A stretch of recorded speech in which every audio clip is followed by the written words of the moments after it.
fag is the thing that gives them a bit of comfort at the end of a very tough day and in a life which is full of hardship, they may just say, come off it. How out of touch are you?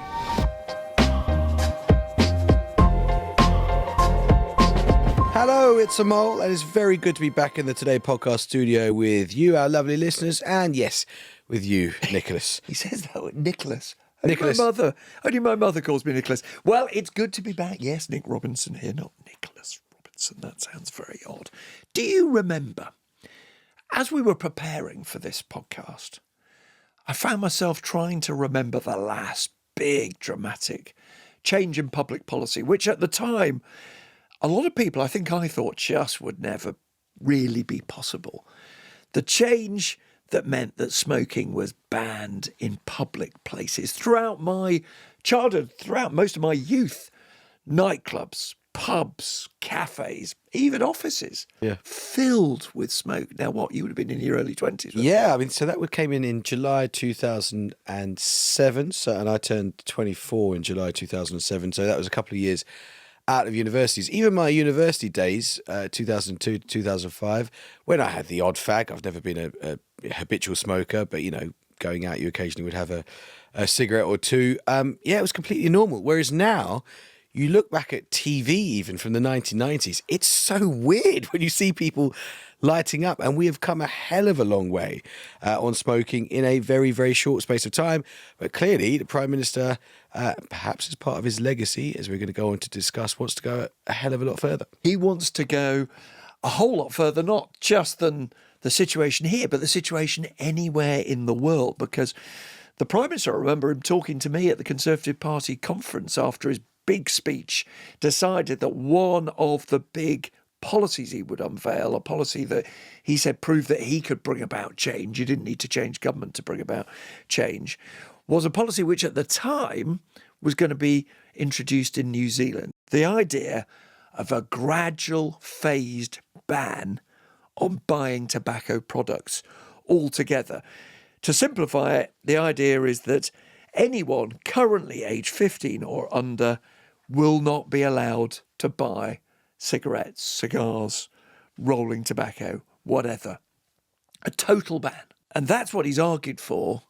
That's what the House of Commons has voted for now, with both big parties supporting it, but a pretty big, not a rebellion, because Rishi Sunak said Tories could have a free vote, they could choose how to vote, they didn't have to vote along party lines.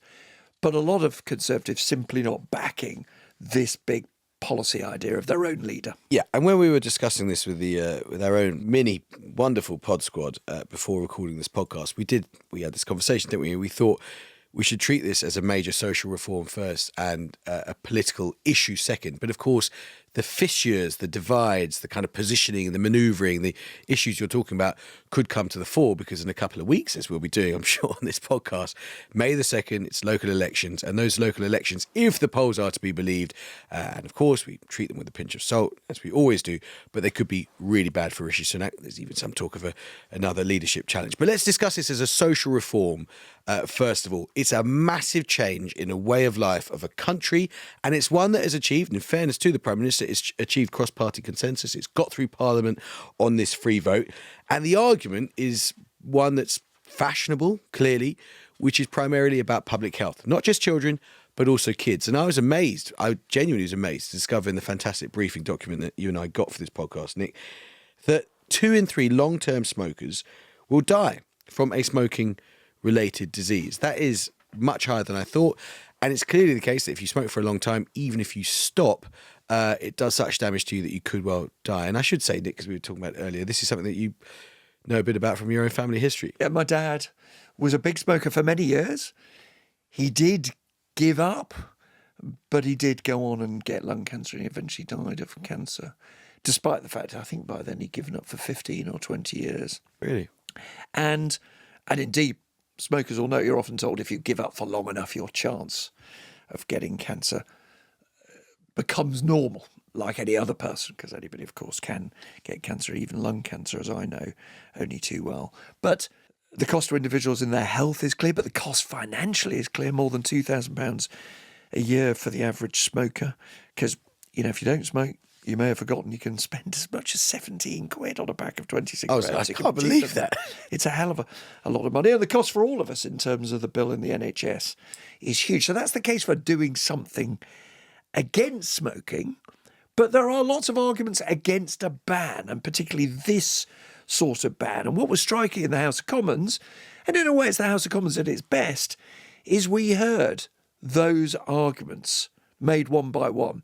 It was Rishi Sunak's predecessor, Liz Truss, who made the argument for freedom of choice. And my real fear is that this is not the final stage that the health police want to push.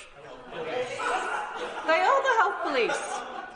So that was Liz Truss making one of the arguments against this smoker ban. She was focused really on a libertarian argument about the proper limits of state intervention.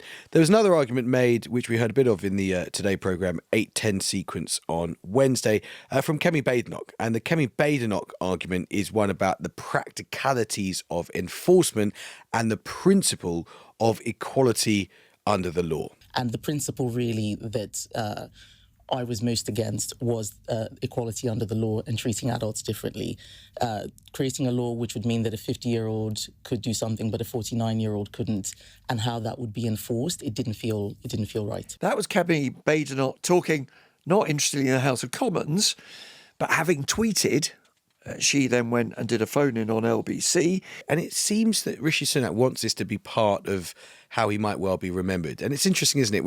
We talk a lot about whether or not kind of the daily noise of social media and the news agenda is really what matters, or whether or not it's the big social reforms that people will be remembered for.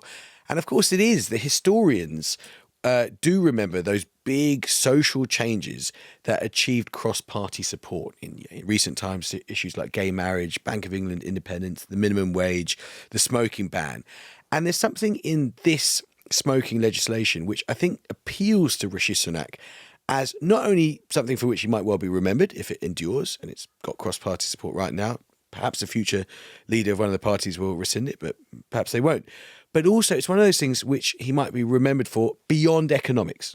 You know, people think of Rishi Sunak, they think of him as an economic fixer, furlough scheme, post-Liz Truss stability, all that sort of thing.